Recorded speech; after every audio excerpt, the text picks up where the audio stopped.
Motivation isn't real. Everyone says this. Motivation is not real. Discipline's real. I do not feel like training, but I still train because I'm a disciplined individual. You don't get to go through life only doing the things you feel like doing. And so this is down to you, my friend.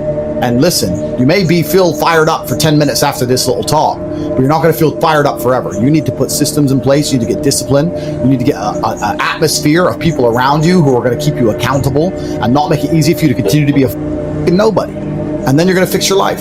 Otherwise, you're going to stay a nobody. You're tired. You don't want to work. You want to go to sleep and just relax. You do it anyway. That is the most basic imperative of the masculine frame, which has been destroyed in real time. They are trying to convince you that you should act how you feel. You should show more of your feelings. If you feel this way, you should show it. If you want to cry, cry.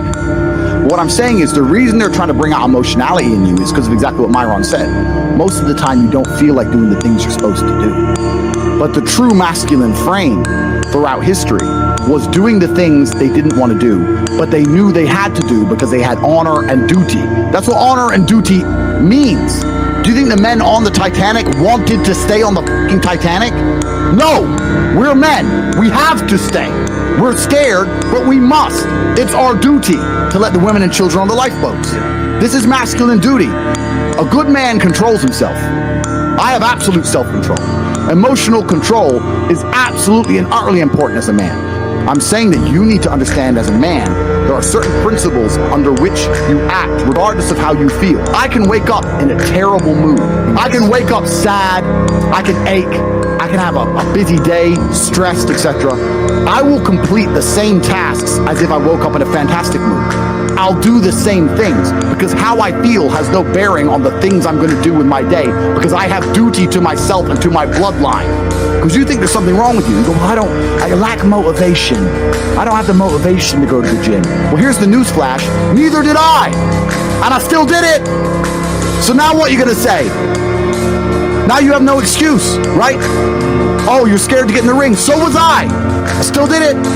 Scared to get in the cage. So was I still did it. Being a man isn't about not feeling things. It's about acting the way you're supposed to act regardless of how you feel. We act. We're men of action. We get things done. So the world got built. All of it. All the men who built the skyscrapers felt scared. They did it anyway.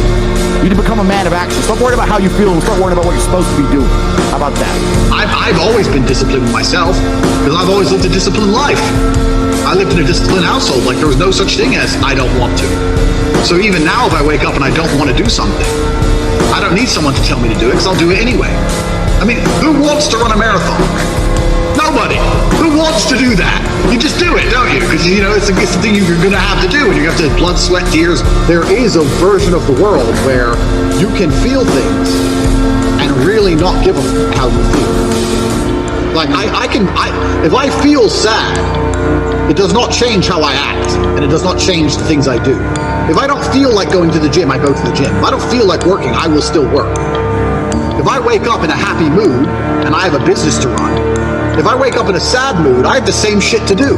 I'm going to get it done. So where's the importance of it?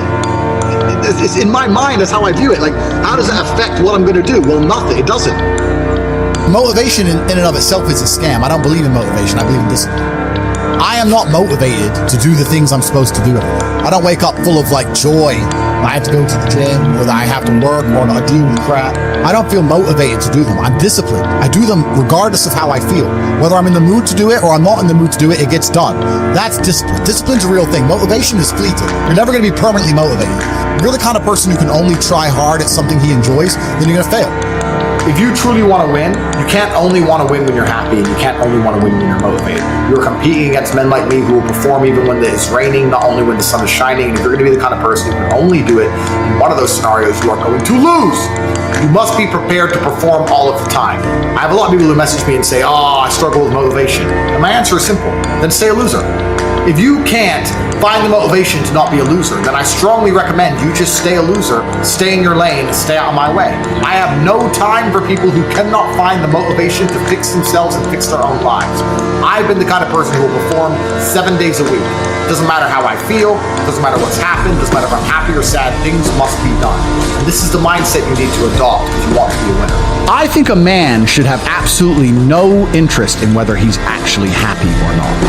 If I wake up and I'm unhappy, I will do the exact same things as if I am happy. I will go to the gym the same. I will work the same. How I feel has no impact on how I live my life. I don't think happiness as an index is a healthy view for a man to have on life success. If you're waking up and going, am I happy, am I not? You're looking at life wrong. I think of a man, if you put happiness if you move it down the scale, right, and you start looking at, am I successful? Am I competent? Am I achieving things? Am I respected? If you start to look at these indicators of your life, you're going to end up being happier without actually analyzing if you're happy or not. You have to just work. At some point you have to bite the bullet and just work. Working harder is never going to not help. No matter what scenario you're in, working harder is never going to not help you. And it's amazing that I give different versions of the same answer for 99% of the questions I'm asked. Work harder. If you have a problem, whether you're broke, whether you're out of shape, whether your friend dies, whether your girl leaves you, whether you're depressed, whatever it is, working harder is almost always the answer. So you know what you need to do. You need to do it. And what's amazing, again, it's kind of like the antidote. If you take the antidote before the poison, then you never get sick in the first place. If you're always working as hard as possible, if you're always working your ass off and trying to be the best version of yourself every single day, then you never get sick in the first place. You're already working, you're already taking the antidote, so things can't attach to you, they can't get hold of you. Working hard is the antidote to everything, so why don't you just do it in advance? Why don't your life just become work like mine? Why don't you just dedicate yourself to a cause and get up and do what you're supposed to do every single day? I can't stand quitters. So if you're the kind of person who's going to quit because it's hard, I don't even want your energy around me, right? You need the people who don't quit. I don't quit. Every single facet of my life is testament to the fact that I don't quit. I didn't quit. So that's the difference. When it was hard, I did it anyway. That's who I've always been. And if you don't have that kind of tenacity, you're never going to be anything. So I'm indefatigable. I do not give up. I do not get tired. I do not quit. That's what they want. That's what the enemy wants from me. They want to try and win a war of attrition. They want to wear me down and hope I quit and give up. I am not that guy. I'm not that guy. I'm the guy who keeps going. And if you're truly indefatigable in life, and perspicacious, that's my favorite saying, the one I say all the time, unmatched perspicacity coupled with sheer indefatigability makes me a feared opponent in any realm of human endeavor, is absolutely and utterly true. If you pay attention to the things that are happening around you and you do not quit, you will be a dangerous opponent in any realm of human endeavor. It doesn't matter what you try and do. I'm a man who lives true to God and says what he means and means what he says, and I know the things I say are good for society and good for the world. I didn't put a fucking magic spell on anybody. The reason people listen to me is because they like what I say and they know that I'm telling the truth. That's the reason I am here, and I'm going to continue to do that, and there's nothing anybody can do about it.